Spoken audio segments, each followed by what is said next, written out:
He had always dreamed of living in the countryside, away from the noise and stress of the city. He had worked hard for years, saving every penny he could, until he finally had enough to buy a house in a small village.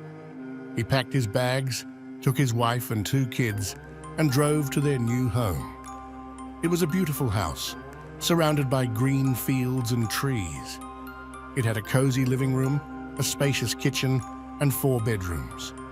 It even had its own water well, which provided fresh and tasty water.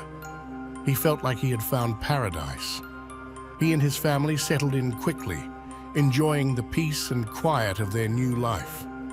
They made friends with the neighbors, who were friendly and helpful. They explored the nearby woods and hills, admiring the nature and wildlife. They spent quality time together, playing games, reading books, and watching movies. They went to bed early and slept soundly every night. He was happy. He had never been happier. Until the nightmares began. He woke up one morning, drenched in sweat and shaking with fear. He had just dreamed that he had killed someone. He had stabbed a stranger in the chest with a kitchen knife, feeling the blood spurt out and the life drain away. He had enjoyed it. He was horrified by his dream. He couldn't understand why he had such a violent and disturbing vision. He had never hurt anyone in his life. He was a gentle and kind person. He loved his family and his new home. He had nothing to be angry or resentful about. He tried to forget about it, hoping it was just a one-time thing. He got up, took a shower, and went downstairs for breakfast. He smiled at his wife and kids, who greeted him warmly. He ate his cereal and drank his water from the well. He felt normal again. But the next night, he had another nightmare.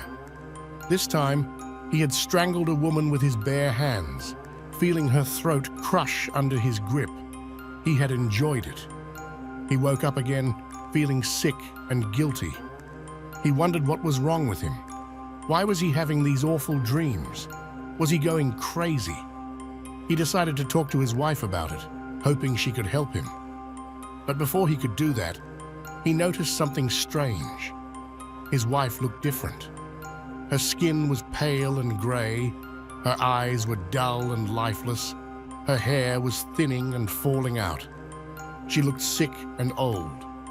He asked her if she was feeling okay. She said she was fine, but he didn't believe her. He asked her if she had any bad dreams lately. She said no, but he didn't believe her either. He sensed that she was hiding something from him. He looked at his kids. They looked different too. Their faces were gaunt and hollow, their teeth were yellow and rotten, their nails were long and dirty. They looked like animals. He felt a surge of fear and disgust. What was happening to his family? What was happening to him? He ran to the bathroom and looked at himself in the mirror. He gasped when he saw his reflection. He looked different too. His skin was gray and wrinkled. His eyes were red and bloodshot. His hair was falling out in clumps. He looked like a monster. He screamed. He realized that something was terribly wrong with their new home. Something was poisoning them, slowly but surely. Something was changing them, making them into killers. He remembered the water well. He grabbed a flashlight and ran outside to the backyard where the well was located. He lifted the wooden lid and peered inside. The water looked clear and fresh, but he smelled something foul, something rotten. He shone his flashlight into the well. He wished he hadn't. There were bodies in the water, dozens of them. Some were old and decayed, some were new and fresh, some were men, some were women, some were children, some were strangers, some were neighbors, some were his family members. They all had wounds on their bodies. They all had looks of terror on their faces. They all had been killed by him, in his dreams, in his nightmares, in his reality. He screamed again, but no one heard him. No one came to help him. No one cared about him. No one loved him anymore. He was alone. Alone with his victims. Alone with his guilt. Alone with his madness. He dropped the flashlight into the well. He tried to catch it, but lost the balance and plumed into the darkness.